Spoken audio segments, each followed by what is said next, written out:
दोस्तों कैसे हैं। उम्मीद कर रहे हैं कि ठीक एवं स्वस्थ होंगे। दोस्तों आप लोगों को हिंदी और गणित का एग्ज़ाम अच्छे से गुजर गया हुआ है और मैंने आप लोगों के लिए मेहनत भी किया था। दोस्तों आज जो मैं आप लोगों को बताने वाला हूं ये संस्कृत का वायरल क्वेश्चन है। दोस्तों इस वायरल क्वेश्चन में जितना भी मैं आज बताऊंगा वो सारे के सारे क्वेश्चन कल के एग्ज़ाम में आएगा, इसीलिए वीडियो में ज़रूर बने रहेंगे। आप देख सकते हैं माध्यमिक स्कूल परीक्षा 2025 संस्कृत है, इसका कोड यहाँ 105 दिया हुआ है। तो देख लेते हैं क्वेश्चन फटाफट। यहाँ नियम कानून है, तो आप तो जानिए गए हैं सारा नियम कानून। देखिए यहाँ है पहला क्वेश्चन कि अनियतम का अर्थ क्या है। तो अनियतम का अर्थ झूठ होता है, बी ऑप्शन आपका सही होगा। अगला क्वेश्चन है कि बहती हुई नदियाँ कहाँ मिलती है। तो बहती हुई नदियाँ सागर में मिलती है, सी ऑप्शन सही होगा। अगला क्वेश्चन है किसकी जीत होती है। तो सत्य की जीत होती है, सी ऑप्शन सही होगा। अगला क्वेश्चन है कि सिख संप्रदाय के 10वें गुरु कौन थे। तो सिख संप्रदाय के 10वें गुरु गोविंद सिंह थे, डी ऑप्शन सही होगा। अगला क्वेश्चन है पटना के किस दिशा में गंगा नदी बहती है।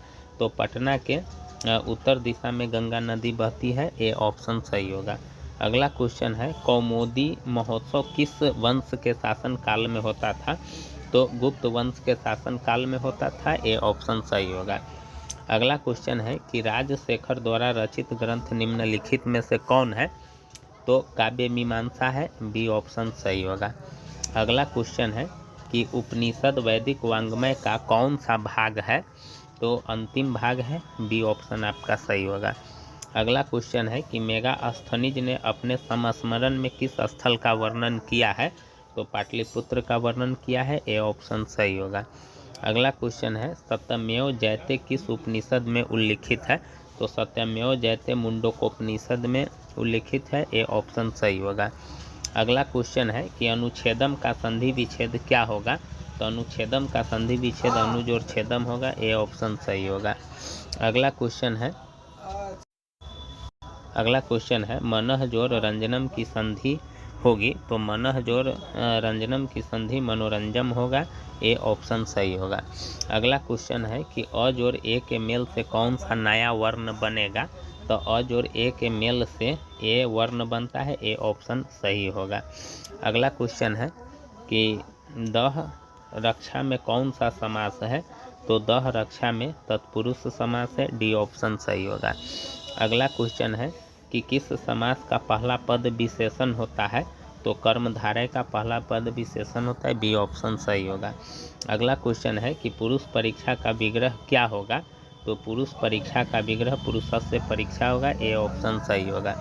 अगला क्वेश्चन है कि अंग विकार के अर्थ में कौन सी विभक्ति होती है। तो तृतीया विभक्ति होती है, सी ऑप्शन सही होगा। अगला क्वेश्चन है कि त्रयः ... जो चरंती रेखांकित स्थान में उचित विकल्प क्या होगा। तो मृगे होगा, डी ऑप्शन सही होगा। अगला क्वेश्चन है कि आर्ची लुंठकात त्रायते किस सूत्र का उदाहरण है। तो भोत्रार्थ नाभ्य हेतु, यानी बी ऑप्शन आपका सही होगा। अगला क्वेश्चन है कि उपसर्गों की संख्या कितनी है। तो 22 है, डी ऑप्शन सही होगा। अगला क्वेश्चन है कि प्रत्यागतः पद में कौन सा उपसर्ग है। तो प्रत्यागतः पद में प्रति उपसर्ग है, ए ऑप्शन सही होगा। अगला क्वेश्चन है कि लघुत्रह में कौन सा तद्धित प्रत्यय है। तो तरप प्रत्यय है, बी ऑप्शन सही होगा। अगला क्वेश्चन है कि भवंती ... पुरुषाः सरत्वात् रिक्त स्थान में उचित विकल्प क्या होगा। तो देवा होगा, सी ऑप्शन सही होगा।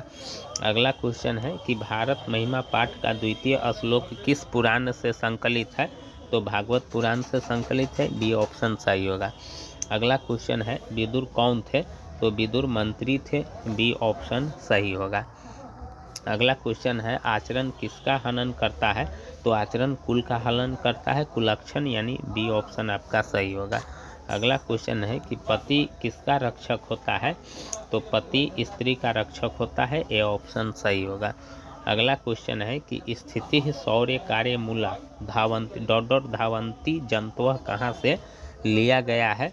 तो पुरुष परीक्षा से लिया गया है, बी ऑप्शन सही होगा। अगला क्वेश्चन है कर्मवीर कथा किस प्रकार की कथा है? तो कर्मवीर कथा कथा है, सी ऑप्शन सही होगा। अगला क्वेश्चन है कि बालक किसकी शैली से आकृष्ट हुआ? तो बालक शिक्षक की शैली से आकृष्ट हुआ, बी ऑप्शन सही होगा। अगला क्वेश्चन है कि बूढ़ा बाघ क्या देना चाहता था? तो सोने का कंगन देना चाहता था, सी ऑप्शन सही होगा। अगला क्वेश्चन है कि पथिक कहाँ फंस गया था? तो कीचड़ में फंस गया था, डी ऑप्शन सही होगा। अगला क्वेश्चन है कि इंद्र किस रूप में कर्ण के समक्ष प्रकट हुए थे? तो ब्राह्मण के रूप में, डी ऑप्शन सही होगा। अगला क्वेश्चन है कि समय बीतने पर किसका नाश होता है? तो समय बीतने पर शिक्षा का नाश होता है, बी ऑप्शन सही होगा। अगला क्वेश्चन है कि दानवीर कौन था? दानवीर कौन था? तो दानवीर कर्ण था, ए ऑप्शन सही होगा। अगला क्वेश्चन है कि कर्ण किस देश का राजा था? तो अंग देश का राजा था, बी ऑप्शन सही होगा। अगला क्वेश्चन है कि भतव्यम में कौन सा प्रत्यय है? तो भतव्यम में तव्यत प्रत्यय है, ए ऑप्शन सही होगा। अगला क्वेश्चन है कि कतवतु प्रत्यय से बना पद निम्न में कौन सा है? तो कौन सा है? गतवान है, बी ऑप्शन सही होगा। अगला क्वेश्चन है कि गुरु जोड़ इष्ठम से कौन सा शब्द बनेगा? तो गरिष्ठा शब्द बनेगा, सी ऑप्शन सही होगा। अगला क्वेश्चन है कि सीमन जो डाप से निर्मित पद होगा तो कौन सा पद होगा? सिमना होगा, ए ऑप्शन सही होगा। अगला क्वेश्चन है कि नमत में कौन सा लकार है? तो नमत में लोट लकार है, ए ऑप्शन सही होगा। अगला क्वेश्चन है कि स्यात का मूल धातु क्या है? तो स्यात का मूल धातु अस है, सी ऑप्शन सही होगा। अगला क्वेश्चन है कि विद्वत्सु किस शब्द का रूप है? तो विद्वत्सु शब्द का रूप है, सी ऑप्शन सही होगा। अगला क्वेश्चन है कि गंगा शब्द के सप्तमी विभक्ति एक वचन रूप क्या है? तो गंगासु है, सी ऑप्शन सही होगा। अगला क्वेश्चन है कि दात्री शब्द का सप्तमी विभक्ति बहुवचन के रूप में क्या होगा? तो क्या होगा? दात्रिसु होगा, बी ऑप्शन आपका सही होगा। अगला क्वेश्चन है कि रत्नाकर का संधि विच्छेद क्या होगा? तो रत्नाकर का संधि विच्छेद रत्न जोड़ आक्रह, बी ऑप्शन सही होगा। अगला क्वेश्चन है ने जोड़ अति की संधि क्या होगी? तो ने जोड़ अति की संधि नैति होगा, सी ऑप्शन सही होगा। अगला क्वेश्चन है कि ह का उच्चारण स्थान क्या है? तो ह का उच्चारण स्थान कंठ है, डी ऑप्शन सही होगा। अगला क्वेश्चन है कि परामर्श में कौन सा उपसर्ग है? तो परामर्श में परा उपसर्ग है, डी ऑप्शन सही होगा, उपसर्ग शुरू में लगता है।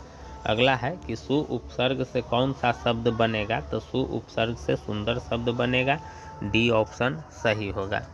अगला है क्रिया विशेषण में कौन सी विभक्ति होगी? तो क्रिया विशेषण में द्वितीय विभक्ति होगी, सी ऑप्शन सही होगा। अगला है क्वेश्चन कि पुराणों की संख्या कितनी है? तो 18 है, बी ऑप्शन सही होगा। अगला क्वेश्चन है पक्षी का पर्यायवाची क्या होगा? तो पक्षी का पर्यायवाची द्विज होगा, सी ऑप्शन सही होगा। अगला क्वेश्चन है चारों आलसियों को कैसे बाहर किया गया? तो चारों आलसियों को केस पकड़ करके बाहर किया गया, बी ऑप्शन सही होगा। अगला क्वेश्चन है व्याकरणाचार्य है क्या है? तो दोस्तों पाणिनि है, सी ऑप्शन सही होगा। अगला क्वेश्चन है कि ज्ञान का शासक कौन है? तो ज्ञान का शासक वेद है, बी ऑप्शन सही होगा। अगला क्वेश्चन है कि गुरु गोविंद सिंह का जन्म कहाँ हुआ था? तो गुरु गोविंद सिंह का जन्म पटना में हुआ था, बी ऑप्शन सही होगा। अगला क्वेश्चन है कि काल पर्यायात शिक्षा भयम गच्छति रेखांकित पद का प्रश्न निर्माण है, तो का होगा, यानी सी ऑप्शन सही होगा। अगला है स्वर्ग से भी सुंदर किस नगर को कहा गया है? तो पाटलिपुत्र को कहा गया है, सी ऑप्शन सही है। अगला है संस्कृत साहित्य की लेखिका गंगा देवी का काल क्या है? तो क्या है? 14वीं सदी, ए ऑप्शन सही होगा। अगला क्वेश्चन है कि दंडी ने सर्व शुक्ला किसे कहा है? तो दंडी ने सर्व शुक्ला विजयांका को कहा है, बी ऑप्शन सही होगा। अगला है शिक्षा संस्कार कितने हैं? तो शिक्षा संस्कार 5 है, ए ऑप्शन सही होगा। उसके बाद अगला है कि चरित्र का निर्माण किससे होता है, तो चरित्र का निर्माण संस्कारों से होता है, ए ऑप्शन सही होगा। अगला है क्वेश्चन कि अंतिम शिक्षा संस्कार का नाम क्या है, तो अंतिम शिक्षा संस्कार का नाम समावंतन है, सी ऑप्शन सही होगा। उसके बाद अगला क्वेश्चन है कि आर्य समाज की स्थापना किस नगर में किया गया था, तो मुंबई में किया गया था, डी ऑप्शन सही होगा। अगला है स्वामी दयानंद का परिवार किसका उपासक था, तो शिव का उपासक था, बी ऑप्शन आपका सही होगा। अगला क्वेश्चन है कि लजा होम संस्कार किससे संबंधित है, तो विवाह संस्कार से, बी ऑप्शन सही होगा। अगला क्वेश्चन है कि अनुरूपम किस समास का उदाहरण है, तो अवयवी भाव का, बी आंसर सही होगा। अगला क्वेश्चन है कि कर्मधारय समास का उदाहरण है, तो घनश्याम, बी ऑप्शन सही होगा। अगला क्वेश्चन है कि न योग्य का समस्त पद क्या होगा, तो अयोग्य, बी ऑप्शन सही होगा। न योग्य मतलब नहीं योग्य, अयोग्य। अगला क्वेश्चन है कि गुरुवे में कौन सी विभक्ति है, तो गुरुवे में चतुर्थी विभक्ति है, सी ऑप्शन सही होगा। अगला क्वेश्चन है अलम के योग में किस विभक्ति का प्रयोग किया जाता है, तो चतुर्थी विभक्ति का, डी ऑप्शन आपका सही होगा। ठीक है, चलिए अगला क्वेश्चन है कि कर्मवाच्य में कर्मवाच्य के कर्ता में कौन सी विभक्ति होती है, तो प्रथमा होती है, ए ऑप्शन सही होगा। अगला है तस्याम में मूल शब्द क्या है, तो तस्याम में मूल शब्द तत् है, ए ऑप्शन सही होगा। अगला है कि गवा किस विभक्ति का रूप है, तो तृतीया विभक्ति का रूप है, बी ऑप्शन सही होगा। अगला है संतु किस धातु का रूप है, तो संतु अस धातु का रूप है, बी ऑप्शन सही होगा। अगला क्वेश्चन है कि पा धातु लट लकार प्रथम पुरुष एक वचन में क्या होगा, तो पीबती होगा, बी ऑप्शन सही होगा। अगला है कि लोट लकार उत्तम पुरुष एक वचन का रूप निम्न में से कौन सा है, तो पठानी है, बी ऑप्शन सही होगा। अगला है कि खाद जोड़ कतवतु के योग में कौन सा पद बनेगा, तो खादित्वान बनेगा, सी ऑप्शन सही होगा। उसके बाद अगला क्वेश्चन है नायक में कौन सा प्रत्यय है, तो अन प्रत्यय है, डी ऑप्शन सही होगा। अगला है कि सैनिक पद में कौन सा प्रत्यय है, तो सैनिक पद में ठक प्रत्यय है, सी ऑप्शन सही होगा। अगला है कि सूर्या पद में प्रत्यय है, तो सूर्या पद में टाप प्रत्यय है, ए ऑप्शन सही होगा। अगला है गौर जोड़ इंगिस के योग से कौन सा पद बनेगा, तो गौरी बनेगा, बी ऑप्शन सही होगा। अगला क्वेश्चन है कि अस्मि किस लकार का रूप है, तो अस्मि जो है वह लट लकार का रूप है, बी ऑप्शन सही होगा। अगला है कि कह किस शब्द का रूप है, तो किम शब्द का रूप है, सी ऑप्शन सही होगा। अगला है कि निम्नलिखित में बहुव्रीहि समास का उदाहरण कौन सा है, तो लंबोदर है, सी ऑप्शन सही होगा। अगला क्वेश्चन है कि अशांति किस समास का उदाहरण है, तो अशांति नए समास का उदाहरण है, बी ऑप्शन सही होगा। अगला है शुब्द मूलाह पादपाह निपतंती रेखांकित पद का प्रणिर्माण है, तो का आंसर प्रश्न निर्माण यहाँ होगा, तो क्या है, तो का होगा, यानी ए ऑप्शन सही होगा। अगला है कि पंचवटी पद में कौन सा समास है, तो पंचवटी में द्विगु समास है, बी ऑप्शन सही होगा। अगला है विश्व शांति किस प्रकार का पाठ है, तो विश्व शांति निबंधात्मक पाठ है, ए ऑप्शन सही होगा। अगला क्वेश्चन है कि कन्यादान किस संस्कार में होता है, तो कन्यादान विवाह संस्कार में होता है, बी ऑप्शन सही होगा। अगला क्वेश्चन है कि चालुक्य वंश के राजा कौन थे, तो चालुक्य वंश के राजा चंद्रादित्य था, ए ऑप्शन सही होगा। अगला है बृहत संहिता ग्रंथ के रचनाकार है, तो बृहत संहिता ग्रंथ के रचनाकार वराह मिहिर है, सी ऑप्शन सही होगा। अगला क्वेश्चन है कि भास के कितने नाटक उपलब्ध है, तो भास के 13 नाटक उपलब्ध है, बी ऑप्शन सही होगा। अगला क्वेश्चन है कि मैं वंशहीन हूँ किसने कहा, तो ये बात बाघ ने कहा था, सी ऑप्शन सही होगा। अगला है क्वेश्चन कि निर्गतिना च ... वहीना श्लोक किस पाठ से उद्धृत है? तो किस पाठ से उद्धृत है? तो अलस कथा से, सी ऑप्शन सही होगा। अगला क्वेश्चन है कि बिना बुलाए कौन आता है? तो बिना बुलाए मूर्ख आता है, बी ऑप्शन सही होगा। अगला क्वेश्चन है कि जल के बीच में कौन तैर रहा था?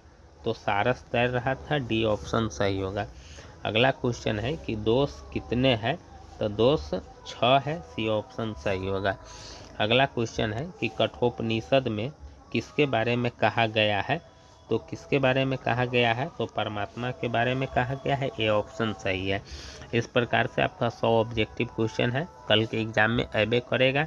अब उसके बाद ये सब जो आप देख रहे हैं ये गद्यांश है, इसको पढ़ करके जवाब देना है। आप देख सकते हैं, स्क्रीनशॉट मार लीजिएगा, ठीक है। और उसके बाद दोस्तों यहाँ से आपका प्रश्न उत्तर स्टार्ट होने वाला है। यहाँ है परीक्षा शुल्क माफ़ करने के लिए प्रधानाध्यापक को संस्कृत में आवेदन पत्र लिखना है। उसके बाद दोस्तों यहाँ देखिए ये अनुच्छेद है, इसी अनुच्छेद पर आपसे कोई पूछेगा, यानी ये अनुच्छेद में से किसी एक पर लिखना होगा 7 वाक्य में, ठीक ना। इस 7 लाइन समझिए ना। और उसके बाद यहाँ से अनुवाद है, ये सब है अनुवाद। उसके बाद यहाँ से आपका आंसर क्वेश्चन है, 8 गो का जवाब देना है, ठीक ना। 16 गो प्रश्न है, 8 गो का जवाब देना है दोस्तों। जो हल्का लगे उसका जवाब दे देना है। इस प्रकार से दोस्तों आपका टोटल क्वेश्चन वायरल हो गया है। अगर आपको ये वीडियो अच्छा लगा हो, अगर आप समझ गए हो, तो दोस्तों ज़रूर लाइक कीजिएगा और चैनल को ज़रूर सब्सक्राइब कीजिएगा। थैंक यू दोस्तों, धन्यवाद। परीक्षा की तैयारी में लगे रहिए और फिर जैसे जैसे एग्ज़ाम आएगा वैसे वैसे सब्जेक्ट का मैं डालता रहूँगा। तब तक के लिए आप चैनल ज़रूर सब्सक्राइब कीजिएगा। थैंक यू दोस्तों, धन्यवाद। हंसते रहिए, मुस्कुराते रहिए।